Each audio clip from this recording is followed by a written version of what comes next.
റമദാൻ മാസത്തിലെ 29 നോമ്പ് പൂർത്തിയാക്കി ഇസ്ലാം മതവിശ്വാസികൾ ഇന്ന് ചെറിയ പെരുന്നാൾ ആഘോഷിക്കുകയാണ്. പള്ളികളിൽ ചെറിയ കുട്ടികൾ മുതൽ മുതിർന്നവർ വരെ ഈദ്ഗാഹിൽ പങ്കെടുക്കും. ലഹരിക്കെതിരെയുള്ള സന്ദേശം നൽകിയാണ് ഇത്തവണത്തെ ചെറിയ പെരുന്നാൾ ആഘോഷം.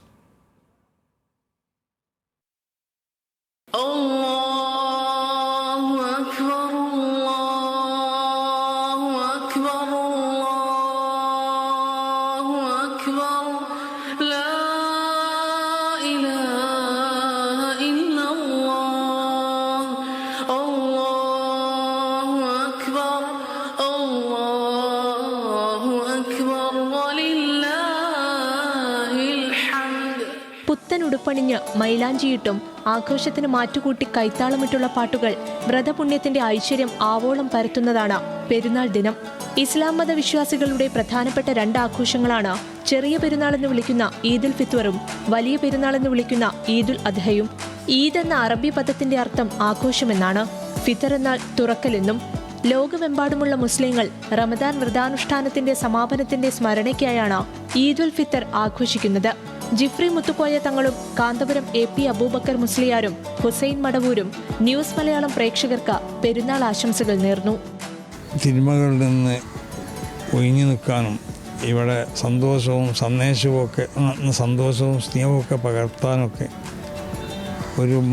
അതിനുള്ള ഒരു വഴിയാവട്ടെ ഈ പെരുന്നാളിന് എല്ലാവരോടും എന്ന് പ്രാർത്ഥിച്ചുകൊണ്ട് സമസ്ത കേരള ജമീയത്തുൽ ഉലമയുടെയും അതിൻ്റെ പോഷക സംഘടനകളുടെയും ഒക്കെ എല്ലാവിധ പെരുന്നാൾ ആശംസകളും. ന്യൂസ് മലയാളത്തിൻ്റെ പ്രേക്ഷകരെ ഞാൻ അഭിനന്ദിക്കുകയും എല്ലാവർക്കും ഈദുൽ ഫിത്തറിൻ്റെ ആശംസകൾ അറിയിക്കുകയും ചെയ്യുന്നു. വെറുപ്പ് പ്രചരിപ്പിക്കുന്ന, വർഗീയത പ്രചരിപ്പിക്കുന്ന ആളുകൾക്കും കേന്ദ്രങ്ങൾക്കും എതിരെ നമ്മുടെ നാട്ടിലെ എല്ലാ ജാതി മതസ്ഥരും എല്ലാ രാഷ്ട്രീയ പാർട്ടികളും ഒന്നിച്ചു നിൽക്കണം എന്നാണ് പെരുന്നാളിന് എനിക്ക് പറയാനുള്ളത്. ഈദ് നിസ്കാരമാണ് പെരുന്നാളിലെ പ്രധാന ആരാധന. സംസ്ഥാനത്തെ വിവിധ പള്ളികളിൽ മതപണ്ഡിതർ പെരുന്നാൾ നിസ്കാരത്തിന് നേതൃത്വം നൽകും. ശേഷം സാമൂഹിക വിഷയങ്ങളിൽ ഉദ്ബോധനം നടത്തുകയും ചെയ്യും. കുടുംബ വീടുകൾ സന്ദർശിച്ച് ബന്ധങ്ങൾ ദൃഢപ്പെടുത്തുന്നതും പെരുന്നാൾ ദിനത്തിൽ പതിവാണ്. നിർബന്ധ ദാനം അഥവാ ഫിത്തർ സക്കാത്ത് പെരുന്നാൾ ദിനത്തിൽ പ്രധാനമാണ്. ആഘോഷ ദിനത്തിൽ ആരും പട്ടിണി കിടക്കരുത് എന്നാണ് ഈ ദിനത്തിന്റെ പൊരുൾ.